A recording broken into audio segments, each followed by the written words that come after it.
ये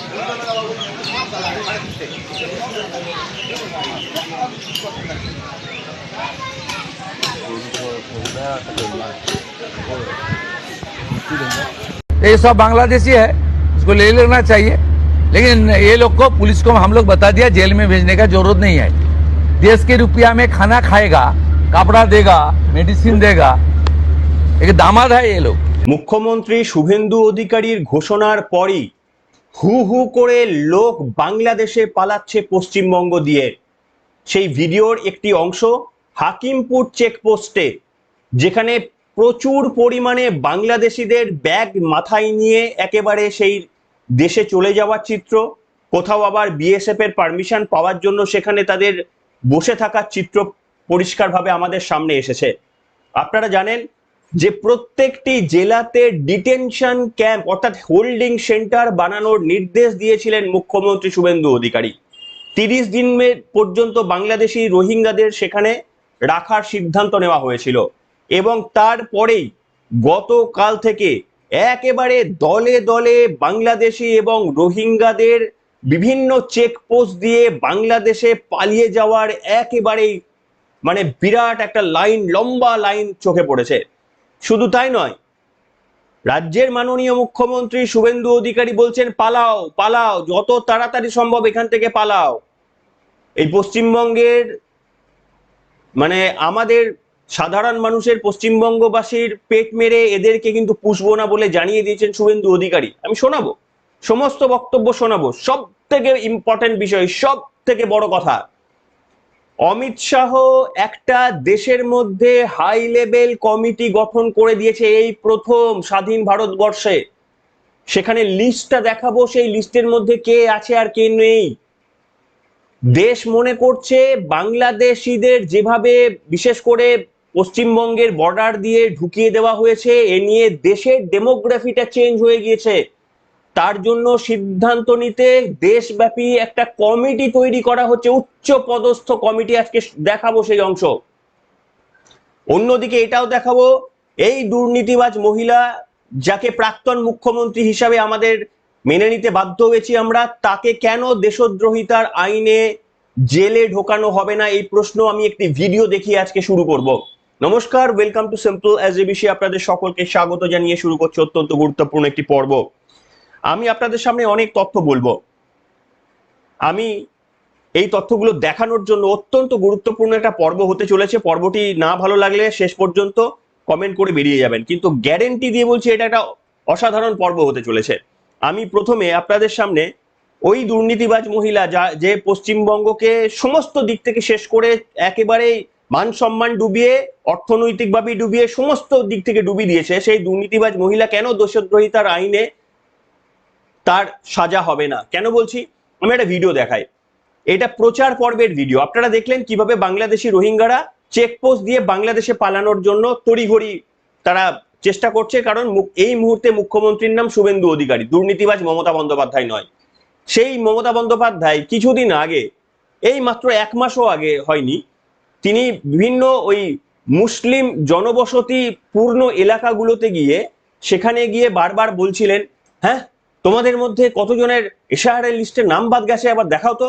সবাই ওখান থেকে হাত তুলে, প্রায় সমস্ত সামনে যারা বসেছিলেন সবাই হাত তুললেন। মমতা বন্দ্যোপাধ্যায় দেখিয়ে বললেন, দেখলেন সবাইকে বাদ দিয়ে দিয়েছে।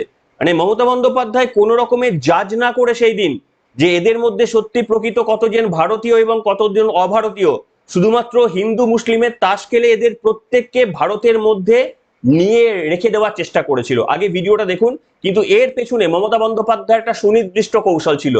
কি সেটা জানাবো, দেখুন ভিডিওটা, মনে করিয়ে দেব। এসআইআরে আপনাদের অনেকের নাম কেটেছে।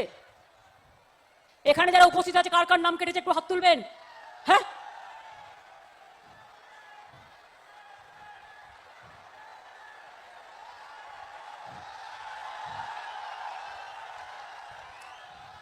এই ছবিটা ভালো করে তোলো তো, ভিডিও করো এটাকে, ভালো করে হাত তুলুন যাদের নাম কেটেছে। তাহলে ভোট দেবে কে? BJP vanish washing machine. দেখেছেন, এটা আপনারা আগেও দেখেছেন এই ভিডিওটা, এরকম নয় যে প্রথম দেখলেন।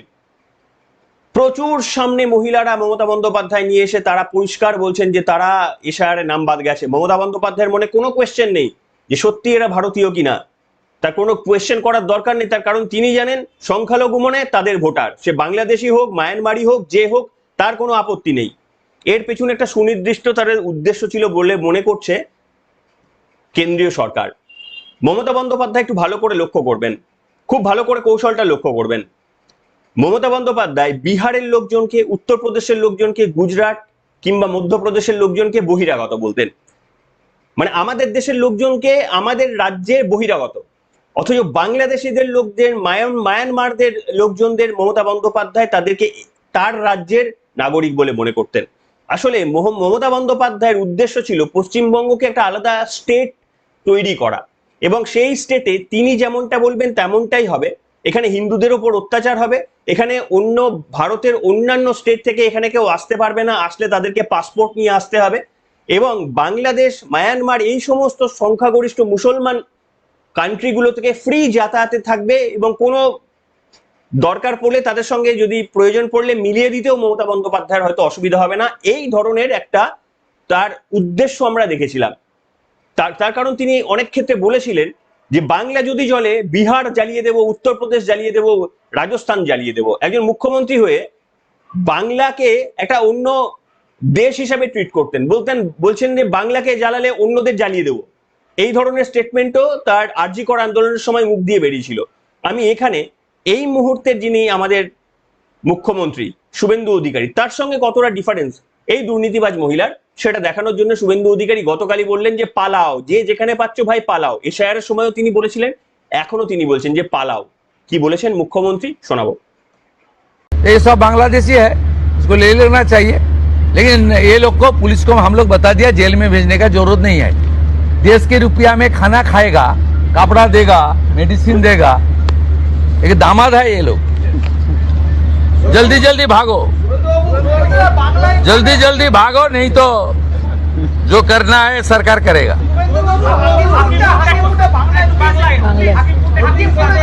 না না, আমি হাকিমপুর সম্পর্কে জানি না, আমি মিডিয়াতে দেখছিলাম, কিন্তু এটা নতুন কিছু নয়, প্রেজেন্ট অ্যাক্টই রয়েছে। এবং আমরা বলে দিয়েছি যে বাংলাদেশের অবৈধ অনুপ্রবেশকারী।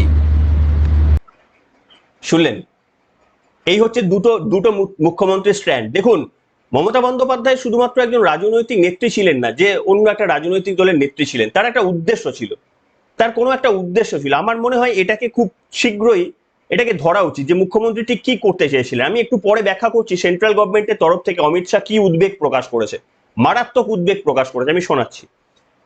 কিন্তু এই মমতা বন্দ্যোপাধ্যায় শুধুমাত্রই যে মানে পশ্চিমবঙ্গকে একটা রাজ্য হিসাবে গ্রহণ করে তাকে তার রাজত্ব করতে চেয়েছেন এমনটা নয়।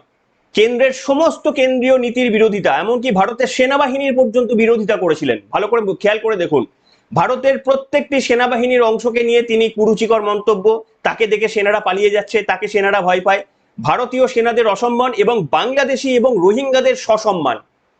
পরিষ্কারভাবে বুঝতে পারবেন একজন দেশদ্রোহী মানুষের যা যা বৈচিত্র্য হওয়া দরকার পুরোটাই কার্যত তার মধ্যে ছিল। আমি একটা চিত্র দেখাচ্ছি, তৃণমূল কংগ্রেসের পার্টি অফিসগুলো থেকে খুললেই দেদার ভোটার কার্ড এবং দেদার আধার কার্ড বেরোচ্ছে অনেক জায়গায়। সেখানে একেবারে আপনারাও দেখেছেন সংখ্যালঘুদের নামের সমস্ত ভোটার কার্ডগুলো বেরোচ্ছে। আমার কাছে সেই ভিডিও রয়েছে, কিন্তু এখন যেটা দেখাবো একটা পার্টি অফিস থেকে প্রচুর পরিমাণে ডুপ্লিকেট আধার কার্ড বের হচ্ছে তৃণমূল কংগ্রেসের পার্টি অফিস থেকে। দেখাবো ভিডিওটা।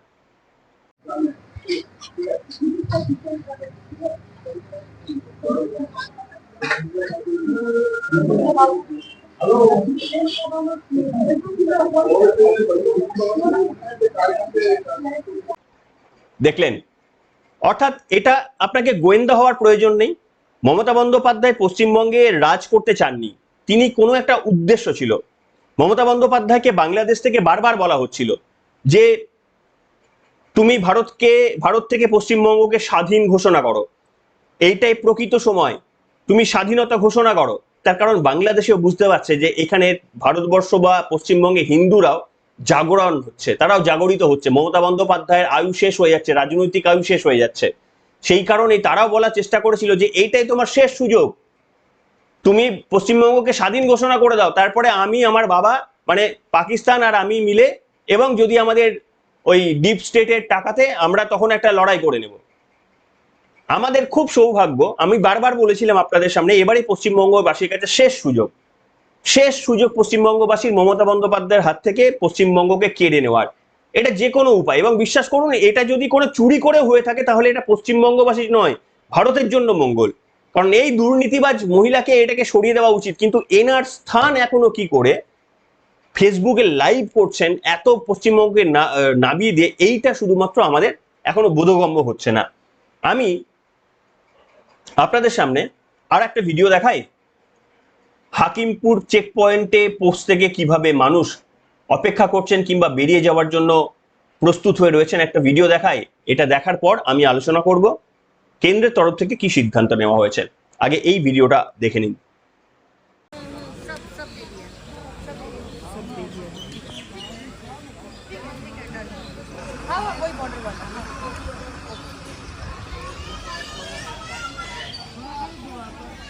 এনআরসি শুরু হয়েছে, এটা আমাদের কোনো সবুত নেই, কোনো কিচ্ছু নেই।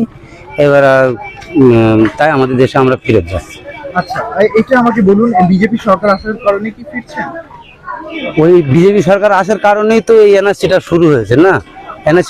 এনআরসিটা যখন শুরু হয়েছে তখন তো আর যারা বেআইনি ভাবে তো একটা দেশে থাকা যায় না। গরিব মানুষ এসেছিলাম এখানে পেটের দায়ে, এখন থাকতে পারিনি, চলে যাচ্ছে। আচ্ছা, এই বাংলাদেশ থেকে কবে এসেছিলেন? এই 3-4 কিভাবে এসেছিলেন?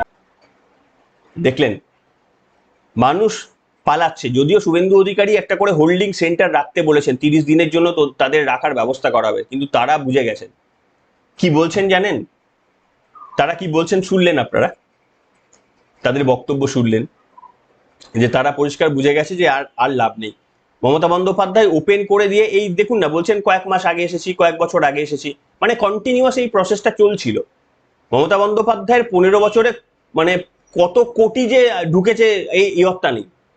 বুঝতে পেরেছেন? ডেমোগ্রাফিটা বদলে গেছে পশ্চিমবঙ্গের, ভারতবর্ষের। সেই কারণেই বললাম যে আপনি, এরা যাকে ভোট দেবে সেই সরকারে আসবে। আমার আপনার প্রকৃত ভারতীয়দের ভোটের কাউন্টই হবে না, এরা সংখ্যায় বেশি হয়ে গেছে। এরা যাকে ভোট দেবে সেই সরকার নির্ধারিত হবে। এরা আন্দোলনের সময় ঘর বাড়ি জ্বালিয়ে দিচ্ছে গিয়ে মুর্শিদাবাদে, ইয়েতে, মালদাতে গিয়ে। একটা ডেমোগ্রাফিক পরিবর্তন হয়ে গেছে। এই কারণে কি হয়েছে জানেন?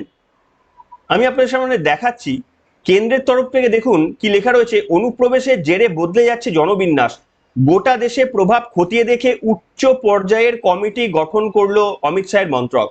একটা উচ্চ পর্যায়ের কমিটি, সেখানে কে না নেই। আমি না দুটো স্ট্র্যাঞ্জার পড়ে শোনাবো, শুনুন। প্রথম স্ট্র্যাঞ্জার, অভিযোগ তুলেছিলেন গত কয়েক বছর ধরেই।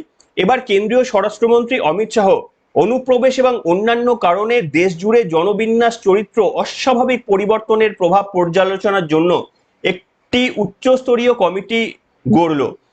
শাহ সমাজ মাধ্যমে এই ঘোষণা করেছেন। কমিটির চেয়ারম্যান হবেন অবসরপ্রাপ্ত বিচারপতি প্রকাশ প্রভাকর নওলেকর। পরের স্ট্র্যাঞ্জারটা, কেন্দ্রীয় সরকারের গড়া এই কমিটির সদস্যদের মধ্যে রয়েছেন জনগণনা কমিশনার, প্রাক্তন আইএএস কর্মকর্তা দুর্গাশঙ্কর মিশ্র, প্রাক্তন আইপিএস কর্মকর্তা বালাজি শ্রীবাস্তব এবং অর্থনীতিবিদ শমিকা রবি। স্বরাষ্ট্র মন্ত্রকের যুগ্ম সচিব কমিটি সদস্য সচিব হিসাবে দায়িত্ব পালন করবেন জানিয়ে সমাজ মাধ্যমে লিখেছেন অমিত শাহ। জনবিন্যাসের পরিবর্তন দেশের বর্তমান ও ভবিষ্যৎ উভয়ের জন্যই একটি অত্যন্ত গুরুত্বপূর্ণ চ্যালেঞ্জ এবং এটি সার্বভৌমত্ব, জাতীয় নিরাপত্তা, আইন শৃঙ্খলা, সামাজিক কাঠামো এবং আদিবাসী সমাজের সংরক্ষণের মতো বিষয়গুলির সঙ্গে যুক্ত। আসলে এরা বুঝতে পারলেন অমিত শাহ কতটা কনসার্ন। পশ্চিমবঙ্গটা এবারে দখল করতে না পারলে এই দেশের জন্য একটা ভয়ানক ব্যবস্থা হয়ে যেত। তার কারণ দেখুন, কেন্দ্রীয় সরকার তো স্বেচ্ছাচারী সংস্থা নয় যে তারা মমতা বন্দ্যোপাধ্যায়কে সরিয়ে, প্রেসিডেন্ট রুল দিয়ে সরিয়ে দিয়ে ক্ষমতায় নিয়ে চলে আসবে। তাহলে তো দেশের মধ্যেও বাকি যারা রয়েছে, ওই সিপিএম পন্থী, কংগ্রেস পন্থী, তারা তো সবাই লেগে পড়ে বলবে গণতন্ত্র নেই। বিদেশের লোকজনদের গিয়ে তাদেরকে টুল কিট গুলোকে মানে অ্যাক্টিভ করে দিয়ে নরেন্দ্র মোদী সরকারকে ফেলে দেওয়ার চেষ্টা করবে। সেই কারণে মমতা বন্দ্যোপাধ্যায়কে এই গণতান্ত্রিক উপায়ে হারাতে হতো। সে আপনারা যতই মানে বলতেন না কেন যে কেন কেউ কিছু করছে না, কিছু করার ছিল না। এইভাবে না হারালে, এটা অজিত ডোভালের প্ল্যান। অজিত ডোভাল পশ্চিমবঙ্গের নির্বাচনের কয়েক মাস আগে, 3-4 মাস আগে পশ্চিমবঙ্গে এসে দেখে গিয়েছিলেন পশ্চিমবঙ্গের পরিস্থিতি কি, সীমান্ত অঞ্চলে ঘুরে গিয়েছিলেন। তারপরেই তিনি সিদ্ধান্ত নিয়েছিলেন যে সারা দেশ, পশ্চিমবঙ্গকে লক্ষ্য করে বিশেষ করে সিদ্ধান্ত নেওয়া হয়েছিল যে এসআইআর তৈরি করতে হবে, এসআইআর হতে হবে, না হলে পশ্চিমবঙ্গ থেকে মমতা বন্দ্যোপাধ্যায়কে কিছুতেই সরানো যাবে না। এবারে আমি সায়ন্তন বসুর সঙ্গে আগের দিন ইন্টারভিউয়ে কথা বলেছি, আপনারা দেখেছেন। সেখানে সায়ন্তন বসু বলছিল না এসআইআর কে তিনি গুরুত্ব দিতে চাইছেন না। জানি না তিনি হয়তো নিজেদের জয়টাকে ছোট করবেন না বলে এটা বলছেন, কিন্তু আদতে এসআইআর এর জন্য এই কাজটা হয়েছে। আপনারা সবাই জানেন এসআইআর না হলে এবারেও মমতা বন্দ্যোপাধ্যায় ক্ষমতায় আসতো। তাই আমাদের অত্যন্ত সৌভাগ্য ভালো যে এদের রেখে আমাদের এই মানে রাজ্যে আমাদের ঘর বাড়ি ছেড়ে আমাদের চলে যেতে হতো যদি মমতা বন্দ্যোপাধ্যায় আবারও ফিরতো। এই রকম একজন মুখ্যমন্ত্রী সে এখনো পর্যন্ত বহাল তবিয়তে আইনের বাইরে, আওতার বাইরে কি করে রয়েছেন, এই প্রশ্ন থাকবে সসম্মানে আমাদের এই মুহূর্তের মুখ্যমন্ত্রী শুভেন্দু অধিকারীর কাছে। আপনাদের কি কি প্রশ্ন রয়েছে আজকে লিখে জানাবেন। সবাই ভালো থাকবেন, এখনকার মতো এখানে।